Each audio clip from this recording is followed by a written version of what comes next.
Broadway's my beat, from Times Square to Columbus Circle, the gaudiest, the most violent, the lonesomest mile in the world. Broadway's My Beat, with Larry Thor as Detective Danny Clover.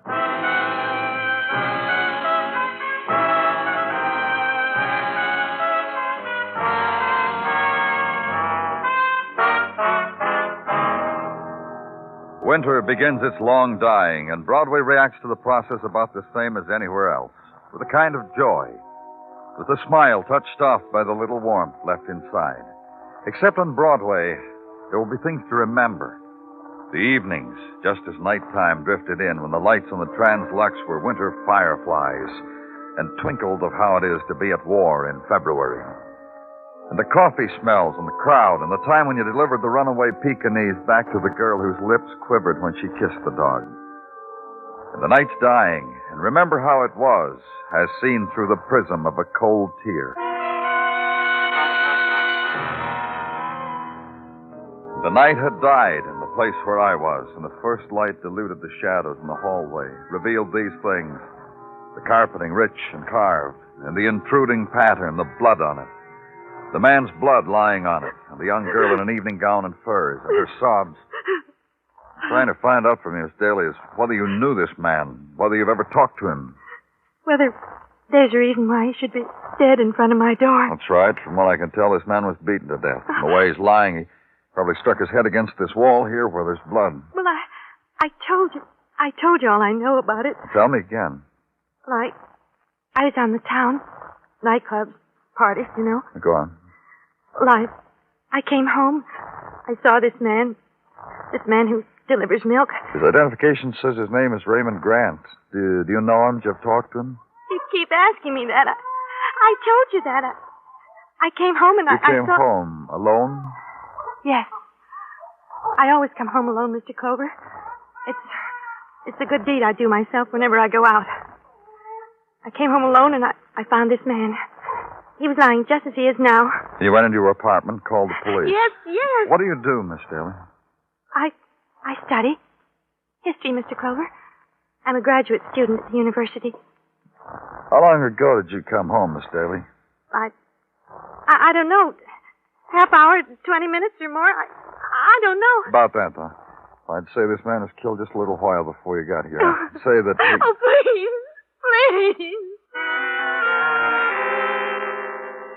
Finally, shock that has drifted on the flow of dawn ends its searching, touches the bare shoulders of the girl.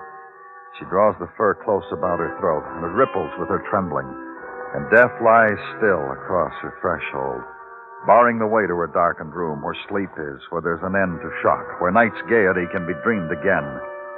When the attendants come and take away their dead, the trembling is still on the girl, and the shock, frozen now in her eyes, shapes a wall against further questioning. Try to help her into her room. Be pushed away. So leave her for a later time.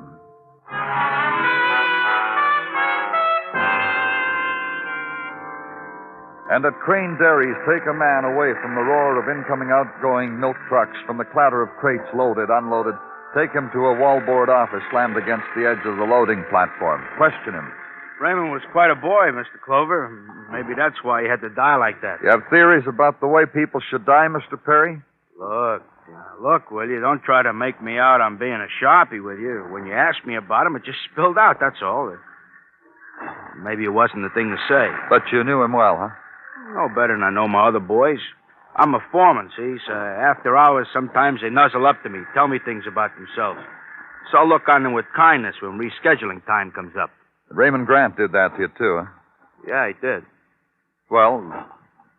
Look, Mr. Clover, the boy's dead. I won't feel right if I just won't feel right. Well, it's like you said, Mr. Perry, he's dead. Dead by violence. Dead by murder. Whatever he was, we owe him his killer. Whatever he was. You'll tell me, huh? What do I know about a boy like Raymond? Comes to me after his route, shows me little notes his lady customers have left in his empties. Oh? No about it, Mr. Clover. Most of our boys get little things like that left in their empties. But with Raymond, there was a kind of different slant. More personal, maybe. Did he tell you who they were from? We got a kind of group loyalty here in this milk factory, Mr. Clover. Things like that a foreman don't pry into. Makes us all buddy-buddy. The kind of man you tell me Raymond was. He didn't brag a little, give you names? Look, maybe he wrote them to himself for all I know. The boys do that sometimes to equalize things among themselves. Hey, look, he has a wife, a little house on Staten Island, with a lawn. What could a man ever want with...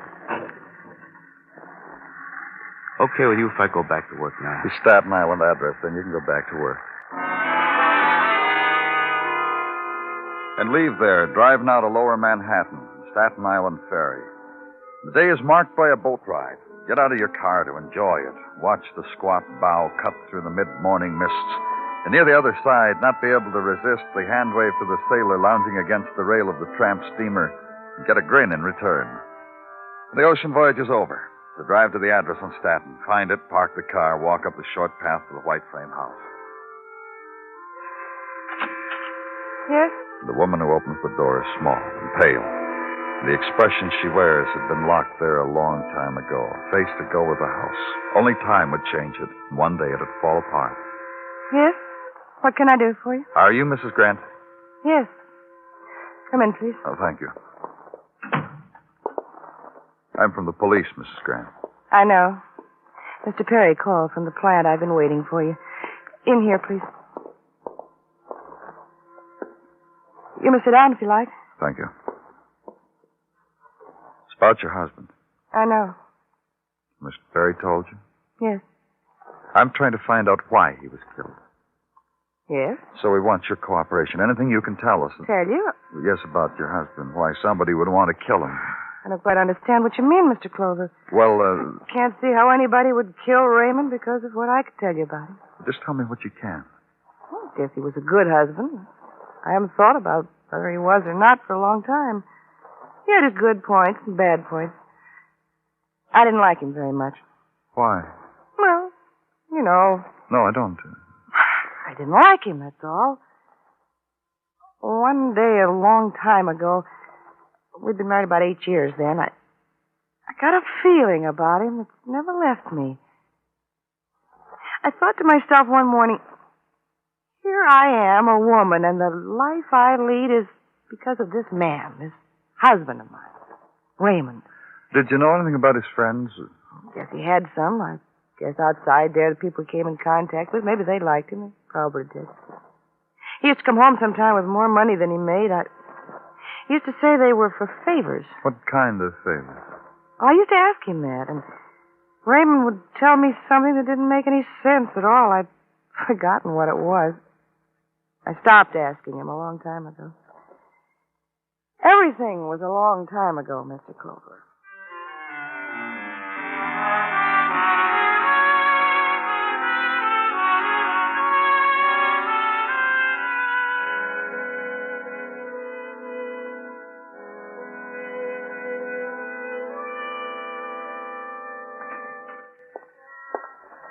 I brought you some tea and bagels, Danny, for your 4:10 dunking. You didn't have it yet, did you? Yeah, I had, but thanks anyway. It's a strange world. I debated to myself, did Danny have or didn't he have? And I come up with this, a tea bag and a bagel gone to waste. Why don't you have them? Well, if it really makes no never mind, I think I could partake. Go on, partake. Thank you ever so kindly. Hits the spot. It's the very spot. Danny, I will have to walk home to re-whet my appetite. Do you bring me anything else, Gino? Goes without saying. Well, whenever you think it's the proper time. Refreshed. And to work. The boys you assigned made a run down on that apartment house where the milkman was killed, Danny. What'd they get? Doors slammed in their faces by the elite. Bawling kids thrust into their arms while governesses and maids racked their brains for a memory of said milkman. Ergo. Same as nothing. Oh. All that was known about Raymond Grant is that sometimes the milkman forgot to leave double-rich vitamin-fortified whipped cream. They checked the girl who found him, Carol Daly? Well, she was out at the time, but we have heard from her from another source. You let me in on it, too, huh? No question. The other source being herself. While you were out, she phoned in. Said she was taking a walk for herself. That's very interesting, Gino. It promises, Danny. Has all the earmarks. Her apartment being so near to headquarters, Miss Daly did inform me she was taking a walk the same. To talk to you and get some new information re a murdered milkman. She then... Danny. An accident, Gino. Someone's been hit down on the street. The coat, Danny. Don't go out without the overcoat.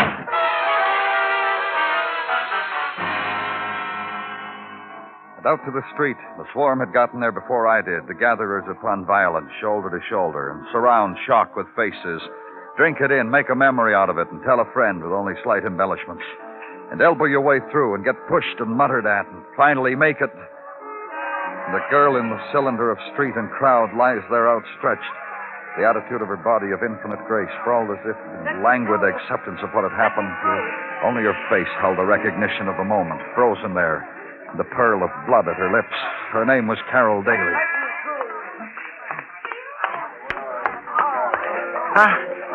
I did it. I did it. You were driving the car that hit her? Yes, I don't know what happened. I just felt the car hit something. Oh, do something for her. Help her. She's dead. I did it. I murdered. I killed. I did it. I did it.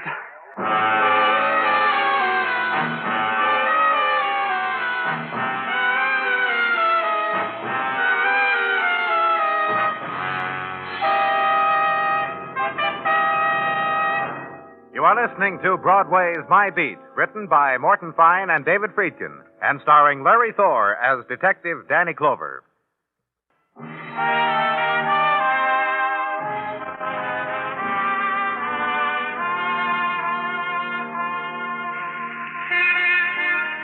The twilight drains off Broadway, flows down the side streets, gathers, lingers for an instant on the sea edges of the Steel Island, and the neon explodes. The spectacular strike fire. The mists are threaded now with scarlet, and the beckoning to night has begun. The end of a February day, and you can go home and die with it, or you can fling yourself into the nighttime, let neon stun you, let the loudspeaker music sob for you. The little crepe paper man dolls will dance for you at the end of their unseen strings. You have a choice, kid. Make it before the poised shadows make it for you. In the office at headquarters, switch on the overhead light against the waiting darkness. The man's face is more clearly seen now, the sallow light falling on the terror of what had happened to him. The running down of a girl in the street, the killing of a girl named Carol Daly. Do we need the light? It's getting dark, Mr. Blair. Oh, yes, of course. I hadn't noticed. You can tell me about it now. Well, I don't know. I don't know. My wife, please call her. Ask her to come to me. We've done that, Mr. Blair. You asked us to before. Oh, I forgot. I'm sorry. I forgot I'd ask you. You see, the shock and the horror of what I've done. She's coming. My wife's coming. She's driving down. It'll only take a little while longer. See, I depend on her for so many things. I'm not ashamed to say it, Mr. Clover. Huh? I'm lost without her. Myra is half my soul, half my being. I'm not ashamed of She'll be here. What do you do, Mr. Blair? Business, professional? Well, both, I guess. I think you could call it both. I have a travel agency. It's downtown near the Battery. Blair's Travel Agency. I arrange tours and cruises. Did you know Carol Daly, the girl you killed? Oh, no. I was just driving home. The traffic seemed so slow. I pulled out from the back of another car, and that girl, well, she must have darted right into me. And the sound, as if she threw herself against my car. That lovely girl. I didn't see her. I swear I didn't see her. It's all right, Robert. I'm here. Don't cry, Robert. Please don't cry. Mrs. Blair. I want to take him home. What must I do? The charge will be manslaughter, Mrs. Blair. Involuntary.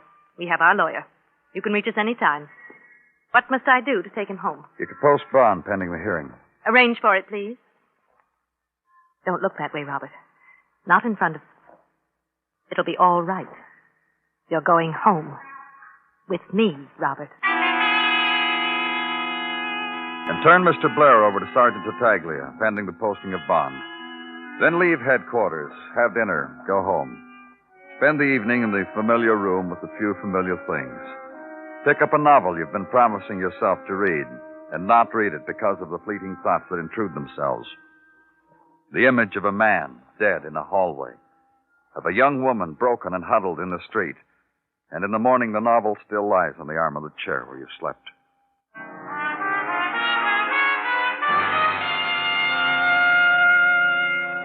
Back to headquarters now, and the phone calls and the tracing back to be done. Background wanted on Carol Daly, because Carol Daly had new information about a murder, and Carol Daly was suddenly dead.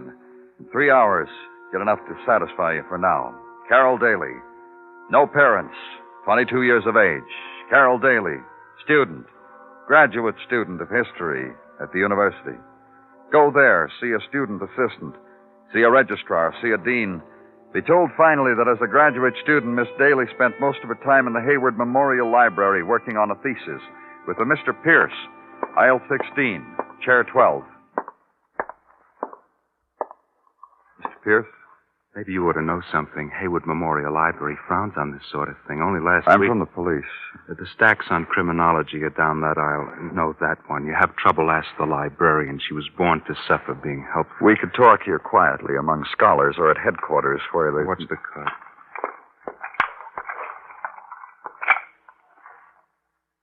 You were saying... Headquarters, Mr. Pierce. Fold a corner of that page or whatever you do not to lose your place. Carol Daly, huh? That's right. Milkmen are killed on her doorstep, and she dies from the power and action of 8 cylinders. Requiem for Carol Daly. That's the size of the tear you shed for her, huh, Pierce? Give me the time for a little research, and I'll annotate you a lament that'll break your heart. You were working with her on a thesis. Someone blabbed that. Did he give you dates? Ante-Carol? Post-Carol? No, so you do it, huh? Ante-Carol was all raccoon and hip flasks. Post-Carol was what you said. The platonic mating of scholars, postgraduate type. She worked with you, did research with you, wrote with you. That's all? You say the thing with such regret.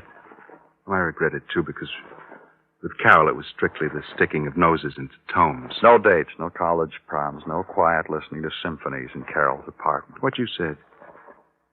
Just like that. That's why I was never introduced to a milkman. That's why it can't wound me too much. The girl is dead. All right, Pierce. Never leave college. Some of our boys might like to make a study of you. Hey. Let's leave something out? A footnote to our discussion. What is it? This. Try Greenwich Village, Bank Street, number 11. Try Margaret Howard. With her, Carol listened to Bop. Her and the Howard group. Hayward Memorial is sure going to miss you. Bye.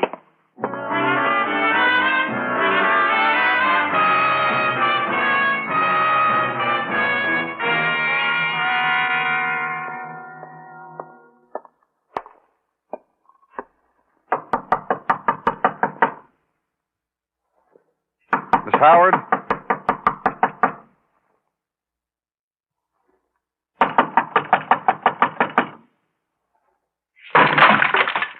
Come on, open the door. This is the police. Open it yourself, baby. Hi, baby. Your name, Margaret Howard? I'm Margaret. I'm there on the couch, Jimmy. She, that one, Bab. Huh. They're gone.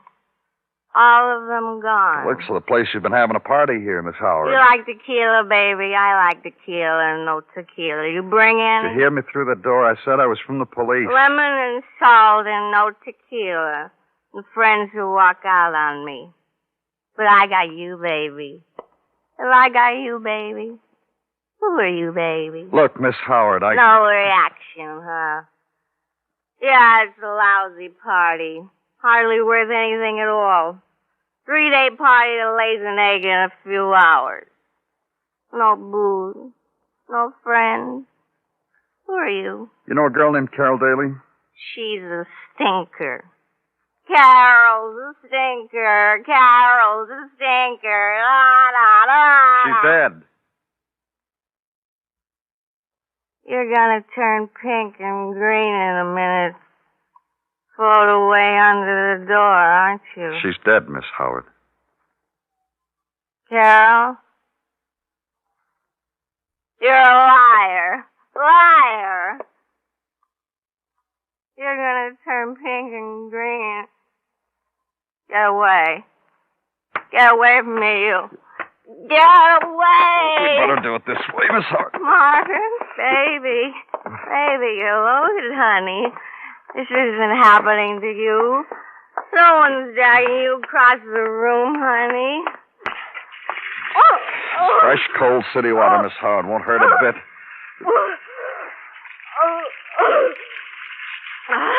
Feel better? Sorry, I had to do that. I apologize, Miss Howard, but it's important. Is Carol dead? Yes. Oh. If she'd been here, it wouldn't have happened. I pleaded with her to come all night long. I pleaded with her. All night? What do you mean? I kept calling her at her apartment last night. All night long, I kept calling her and talking to her, giving her a blow-by-blow description of the mess we were making. Yeah? She should have come. It was really her party, and she didn't show up. Her party? How? Everybody was waiting to see her again, all of us who all took that tour last summer. Tour? Mr. Blair's tour to England, the student tour, one he conducted. It was a kind of a get-together. Isn't that right, mister? She would have come here, she'd be all right now. Wouldn't have happened to her.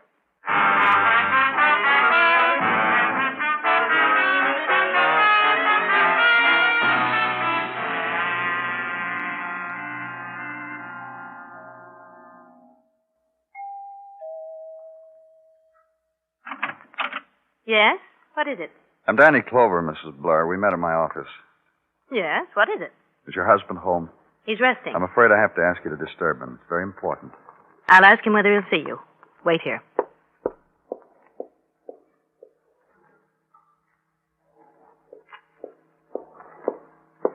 This way, please.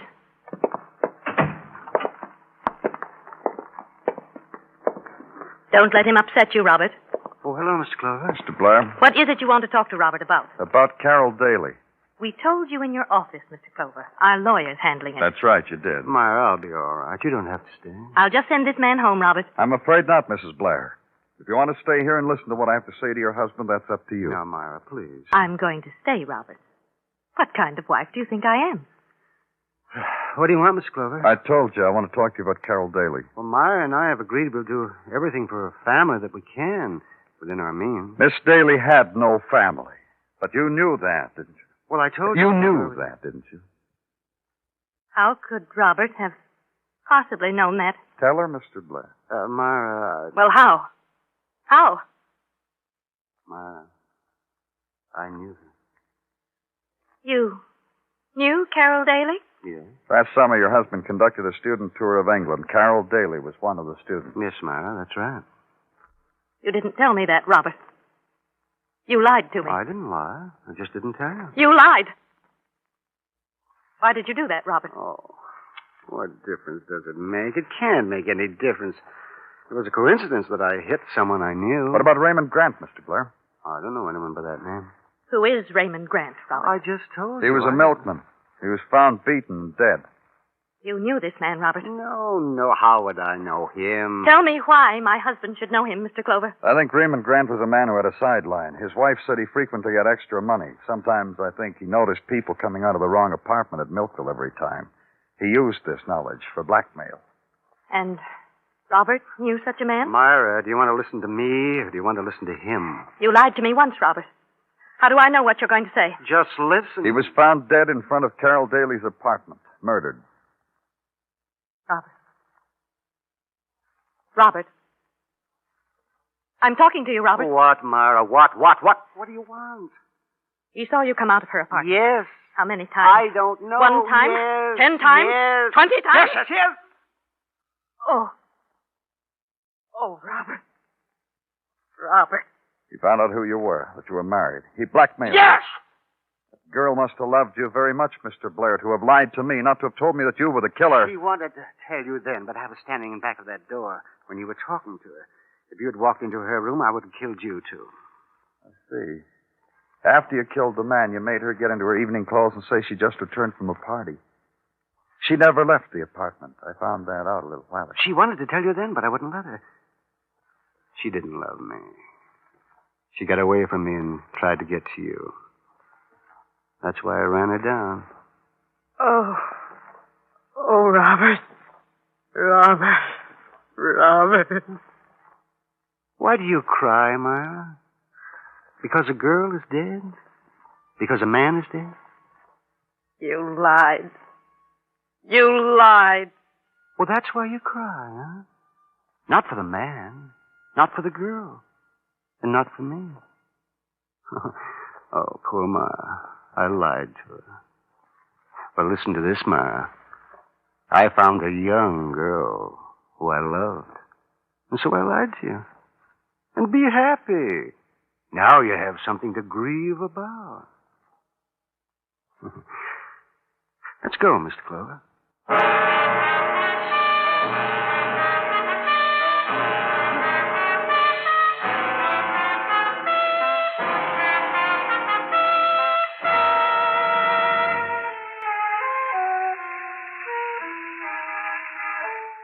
Broadway plumes its lights upward into the sky, and the night bursts open.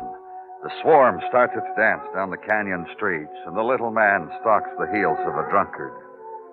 The place of darting eyes and crowd and mob and people with empty hands. It's Broadway, the gaudiest, the most violent, the lonesomest mile in the world.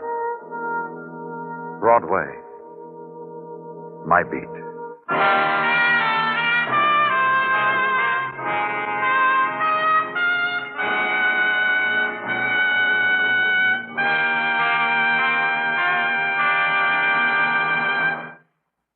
Broadway's My Beat stars Larry Thor as Detective Danny Clover, with Charles Calvert as Tartaglia and Jack Crucian as Muggavan.